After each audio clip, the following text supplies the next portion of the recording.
여러분 사랑합니다. 우리 옆에 분에게도 인사를 나누시죠. 사랑합니다. 예. 제가 얼마 전에 책을 한 권 읽었습니다. 거꾸로 가는 하나님 나라라는 책인데요. 그 책을 읽고 이분이 이제 그 동영상 올렸던 것도 보고 간증하는 내용도 봤는데요.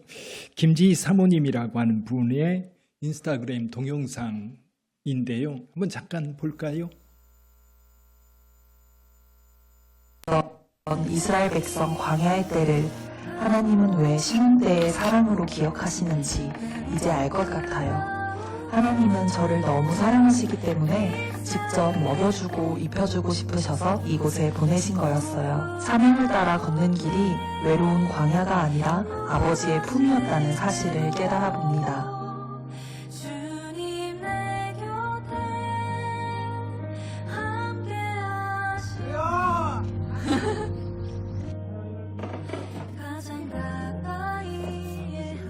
반찬도 많이 들으셨어. 왜 많이 맛있게 끓이잖아. 예. 전 이스라엘 백성 이 짧은 동영상이 요즘에 굉장히 핫해서요. 시골 사모님이 주일날 제 성도들 위해서 음식 준비하는 거를 동영상을 만들어서 올린 겁니다. 인스타그램에 올렸는데 팔로워만 거의 10만에 가깝고요. 그 릴스 조회수만 해도 160만이 넘는 그런 조회수를 기록하고 있다고 합니다.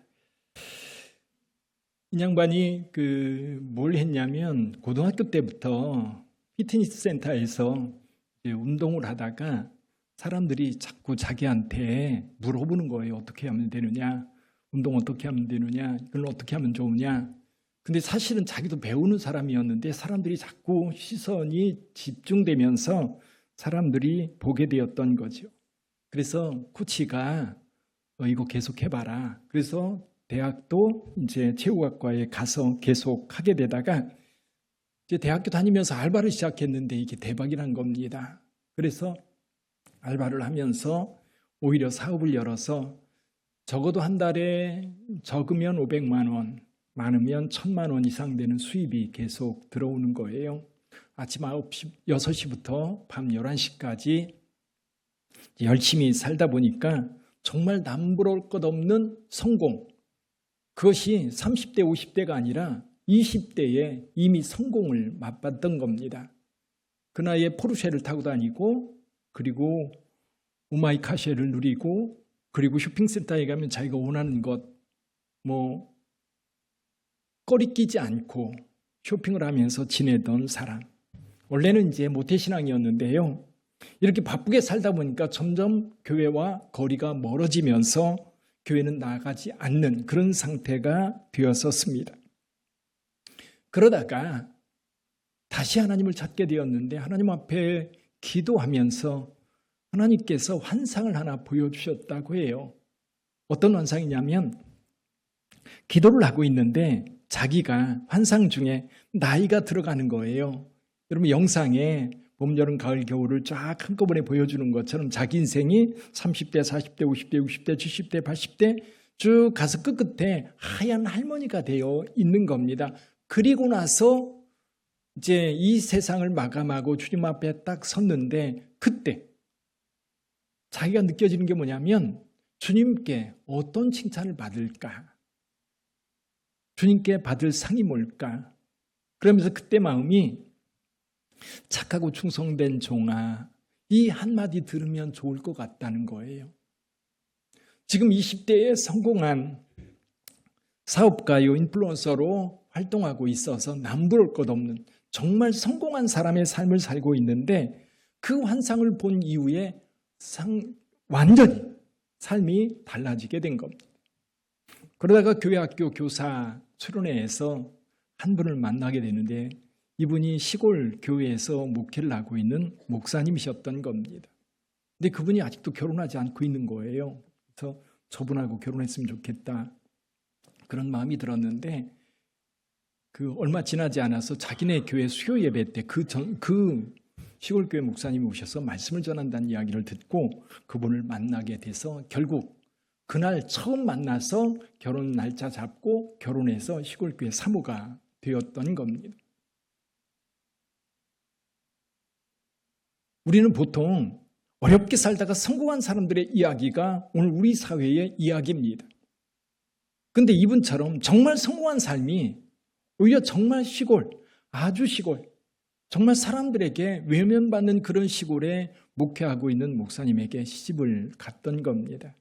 근데 그 목사님 그때까지 결혼을 하지 못한 이유가 뭐냐면 이게 대학교 졸업하자마자 시골교회 목회자로 갔는데 선을 엄청 많이 받대요. 근데 시골교회 담임하고 있다는 그것 때문에 번번이 거절을 당하고 지금까지 아무도 시집 오지 않은 상태로 혼자 있었던 거죠. 근데 이 사모가 그분을 만나서 결혼하게 되었던 겁니다. 근데 저는 이 짧은 동영상이 왜 이렇게 사람들에게 인기가 있을까? 사람들의 마음에 심금을 울릴까? 아까도 여러분들이 보셨듯이 너무 평범한 거예요. 그렇죠? 너무 평범한 거. 그저 요리 준비해서. 근데 이제 한 가지는 잘하는 게 있대요. 칼질이라고 합니다. 칼질을 진짜 잘한대요. 이유가 뭐냐면 대학교 다닐 때 1년 동안 호주로 이제 워킹홀리데이로 갔었는데 그때 뭘 했느냐면 식당에서 일을 했는데 그때 그 야채를 써는 걸 한 거예요. 1년 내내 그것만 했대요. 그래서 산더미처럼 쌓여있는 당근을 쓰는데 다 못 쓰면 집에 못 가는 거예요. 그렇게 1년 하고 나니까 칼질에 이제 도 같은 거지. 그렇게 시골교회에 시집 와서 이분이 어떻게 하면 어르신들을 잘 섬길까 그러다가 신방 다녀보니까 이분들이 식사도 제대로 못하는 거예요. 그래서 이제 하루에 한 끼 정도, 그래서 그것도 밥을 물에 말아가지고 그저 김치 한 쪽이나 이런 걸로 식사하는 모습을 보고 주일날이라도 좀 이분들 잘 대접해야 되겠다라고 요리를 시작하다가 이제 원래 운동을 하면서 그거를 찍어서 이제 인스타그램이라든지 이런 곳에 SNS에 올리던 그게 있어서 요리하는 걸 찍어가지고 올렸다는 게 1분짜리인데 그거를 찍기까지 6시간 정도 걸렸다고 그래요. 처음에는. 조금 찍어가지고 올렸던 거지. 근데 왜 이렇게 사람들이 여기에 관심이 많을까? 제가 생각해 봤습니다. 그중에 이 김지 사모님의 이야기 가운데 첫 번째는 뭐냐면 하나님의 은혜에 대한 감사가 있는 거예요. 또 한 가지는 뭐냐면 단순한 순종. 뭐냐면 이게 주님 앞에 칭찬받는 삶이 뭘까?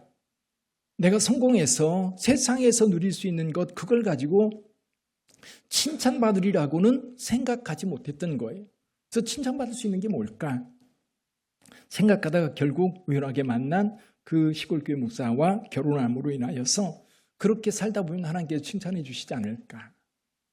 그리고 교회를 섬기는 데 있어서도 그냥 필요하면 필요한 대로 그리고 어르신들 섬기는 것에 있어서 자기가 할 수 있는 건 외면하지 않고 순종해 가는 것이었어요. 근데 왜 이렇게 사람들이 여기에 관심이 많을까 생각해 봤습니다. 세상이 그런 모습을 보고 싶은 거예요. 단순한 순종, 말씀 따라 사는 것, 그리고 화려한 자리가 아니라 정말 그 화려한 자리를 포기하고 낮은 자리로 임하는 그 모습에 자기네들은 못해도 그 모습을 동경하는 거지요. 그래서 책 이름이 거꾸로 가는 하나님의 나라예요. 거꾸로 가는 하나님의 나라. 저는 이 모습을 보면서 오늘 우리는 어떤 모습으로 하나님 앞에 서야 될까? 특별히 6월달 우리 말씀의 주제가 공동체를 위하여인데요. 공동체 안에서 과연 우리는 상받는 삶을 살고 있는가? 참 희한하게도 공동체 속에서는 우리는 거기서 위로받고 힘을 얻기보다는 오히려 그곳에서 상처를 받고 아픔을 겪으면서 섬기는 자리에 우리가 있을 수 있음에도 불구하고 섬기는 자리에서 슬그머니 피하고 오히려 섬김받기를 기대하고 있다가 상처받아서 오히려 공동체에서 적극적으로 섬기지 못하고 뒤로 한 발 물러서는 경우가 얼마나 많습니까? 여러분들도 공동체 안에서 상처받으신 적 있으십니까? 열심히 섬겼는데 알아주는 사람 없고 그래서 너무 서운해서 교회를 계속 다녀야 되나 말아야 되나 그런 고민까지 해보신 분도 혹 있을 겁니다. 기도하며 도왔는데 오히려 오해를 받았던 경험. 예수를 믿으면 모든 관계가 다 멋지고 아름다운 관계가 될 거라 기대했는데 현실은 전혀 그렇지 않은 모습. 그렇습니다. 교회 안에도요, 성격의 차이가 있고요, 생각의 차이가 있고요, 때로는 상처를 주고받기도 합니다. 그래서 어떤 분들이 이렇게 말해요. 교회 때문에 내가 상처를 받았어. 이제는 섬기고 싶지 않아. 제 조용히 신앙생활하고 싶어. 그래서 익명을 찾아 교회를 옮기는 경우도 있습니다.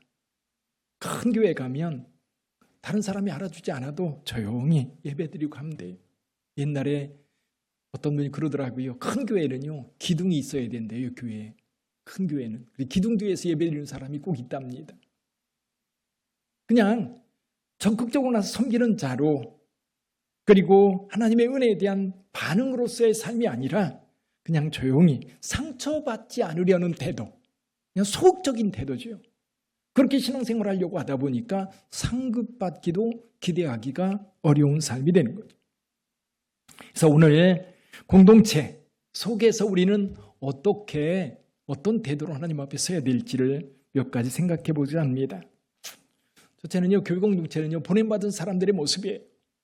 우리 모두는 주님께로부터 보냄받은 자입니다. 물론 세상 속에서 부름받은 자들이에요. 그리고 또다시 우리는 주님께서 우리 공동체 속에 저와 여러분들을 넣으셨어요. 제자들도 생각해보면 완벽한 사람들이 아니었거든요. 베드로 예수님을 3번씩이나 부인했습니다. 야고보와 요한 높은 자리에 앉기를 원했던 그런 사람이에요. 야고보와 요한 때문에 다른 제자들도 화를 냈던 경우가 있습니다. 도만으로 의심이 많았어.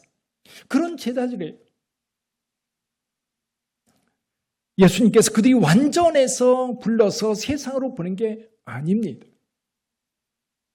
존경받을 만한 그런 사람들도 아니었어요. 근데 주님은 말씀하십니다. 그들에게, 그 작은 자들에게 냉수 한 그릇이라도 대접하는 자들은 그 상을 결코 잃지 아니하리라 말씀합니다. 그렇다면 우리가 공동체 속에 들어와서 우리는 뭘 배울 수 있을까요? 뭘 훈련할 수 있을까요? 사실 교회 공동체 안에서 우리는 끊임없이 배우고 훈련합니다. 뭘 배웁니까? 사랑을 배우고요, 용서를 배우고요, 겸손을 배우고요. 그러면서 우리의 인격이 성숙해져 가고 예수 그리스도를 닮아갈 수 있는 길이 되는 겁니다. 사실 공동체 안에서 가장 어려운 것이 뭐냐면 인정받지 못하는 겁니다. 사람들이 같이 있으면 내가 그래도 존재감이 좀 있고 누군가가 나를 인정해주고 그럴 때 좀 어깨도 으쓱해지고 보람도 있고 자신감도 생깁니다. 그러나 몇몇 사람은 그렇게 인정받고 높임받고 칭찬받을지 모르지만 대부분의 성도님들은 그렇지 못하거든요. 그저 묻혀 있을 뿐이지. 우리가 섬기기 힘든 이유는 일이 많아서가 아닙니다. 인정받지 못하다고 느끼기 때문이지요. 왜 나만 일하지? 왜 아무도 고맙다는 말을 하지 않지? 내 수고는 아무도 몰라. 내가 그렇게 기도하고 그렇게 하나님 앞에 구하면서 섬겨주었건만 그는 감사도 모르고 오히려 외면만 합니다. 그래서 내 수고는 아무도 모르는 것 같아서 서운하고 꼭 내가 이렇게 해야 되나 그런 마음들이 앞서게 됩니다. 어느 수도원에 늙은 수도사가 있었습니다. 그는 평생 부엌에서 설거지만 했습니다. 수십 년 동안 같은 자리에 있었지요. 그래서 젊은 수도사가 물었습니다. 선생님은 왜 한 번도 불평하지 않으십니까? 그가 웃으면서 말했지요.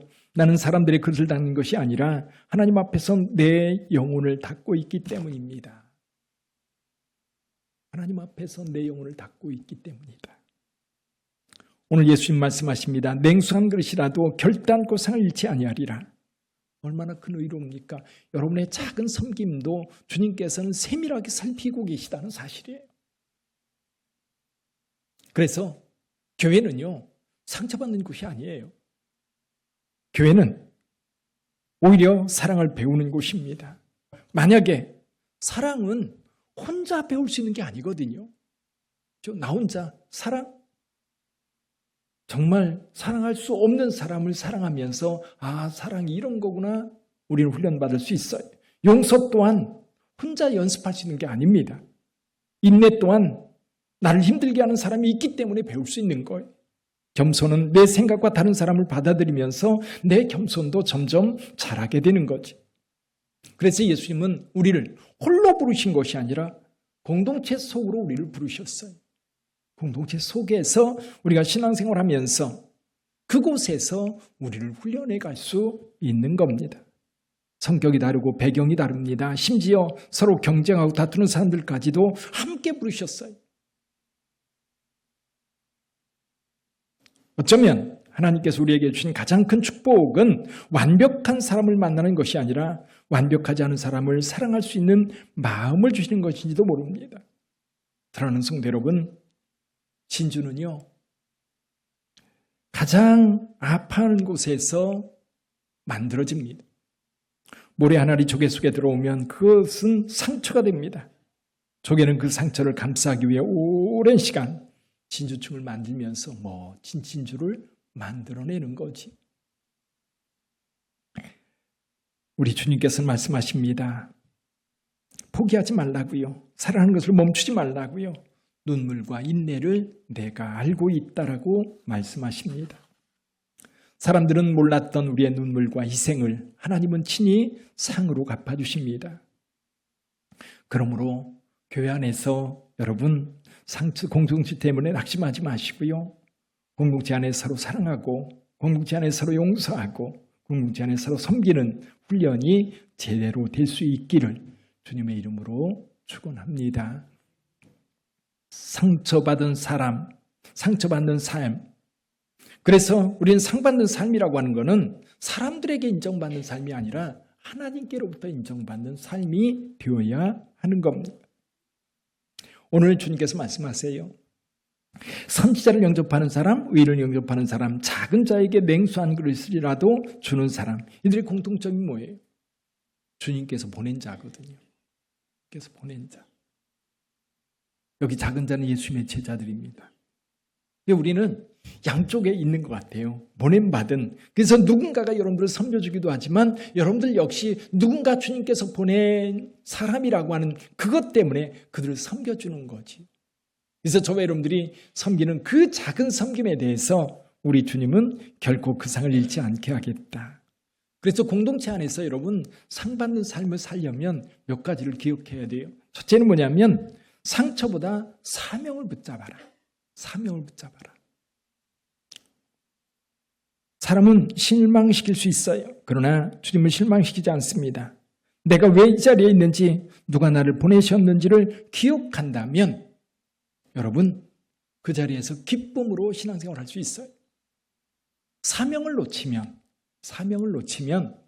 여러분 정말 공허해요. 그래서 어떤 신학자는 그런 얘기를 하더라고요. 교회 안에서 행복을 추구하지 마라. 행복은 내 기쁨이거든요. 근데 사실은 내 기쁨이 사라지면 여러분 신앙생활 자체도 포기하는 경우가 의외로 많아요. 그래서 저와 여러분들은 뭘 붙잡아야 된다? 사명을 붙잡아야 된다. 사명에 올인하면 상처받을 일 없어요. 아파할 일 없어요.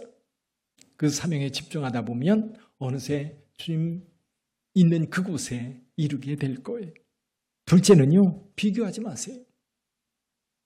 저 사람은. 그래서 베드로도 예수님께 이렇게 물었었죠. 저 사람은 어떻게 되겠습니까? 요한에 대해서 물었을 때 예수님 뭐라고 말씀하셔요? 그것이 내게 무슨 상관이냐? 너는 나를 따르라. 비교하지 말고 내 사명에 집중하라는 거지. 비교하는 순간 기쁨이 사라집니다. 그러나 사명을 붙들면 감사가 살아나게 되지요. 세 번째가 뭡니까? 마지막 상을 바라보는 겁니다. 세상의 상은 사라집니다. 칭찬도 사라지고 명예도 사라집니다. 그러나 하나님께서 주시는 상은 영원합니다. 서론에서 우리가 봤던 김지 사모님이라고 하는 그분이 뭘 기대하며 모든 것을 포기하고 시골교회로 시집갈 수 있었습니까? 마지막 순간 주님을 만날 때 착하고 충성된 종. 그 칭찬을 기대하기 때문에 세상의 모든 것을 버릴 수 있었던 겁니다. 영국의 한 선교사가 아프리카에서 평생 사역을 마치고 고국으로 돌아왔습니다. 근데 같은 배에 유명한 정치인이 타고 있었습니다. 한국에는 정치인을 환영하는 수많은 사람들이 모여 있었지요. 선교사를 맞이하는 사람은 아무도 없었습니다. 순간 마음이 무너지는 것. 그때 하나님께서 이렇게 말씀하십니다. 너 아직 집에 온 게 아니다. 집에 가야 주님께서 상을 주실 거예요. 아직 주님께 이르지 않았던 겁니다. 사랑하는 성도 여러분, 공동체 안에는 어려움이 있습니다. 상처도 있고 오해도 있습니다. 그러나 그것 때문에 섬김을 멈추지는 마십시오. 여러분의 기도는 헛되지 않습니다. 여러분의 눈물도 헛되지 않습니다. 여러분의 작은 친절도, 여러분의 봉사도 하나님은 다 기억하고 계십니다. 그것이 상급으로 돌아올 거예요. 우리의 상은 하나님께서 주시는 거예요. 의사론에 나왔던 그 사모님의 이야기를 들으면서 어떤 면에서는 그분이 그렇게 헌신했던 것, 그리고 그저 단순하게 순종했던 그것에 대한 보상으로 많은 사람들에게 칭찬과 인정이 있을 겁니다. 그렇지만 그것보다도 그분의 중심에 뭐가 있어요? 하나님의 인정하심. 그리고 마지막 주님 앞에 섰을 때 착하고 충성된 종아, 내가 작은 일에 충성하였으니 내 주인의 즐거움에 참여할지어다. 할렐루야. 우리 빛된 모든 성도들이 그 칭찬 앞에 설 수 있기를 주님의 이름으로 축복합니다. 기도하겠습니다.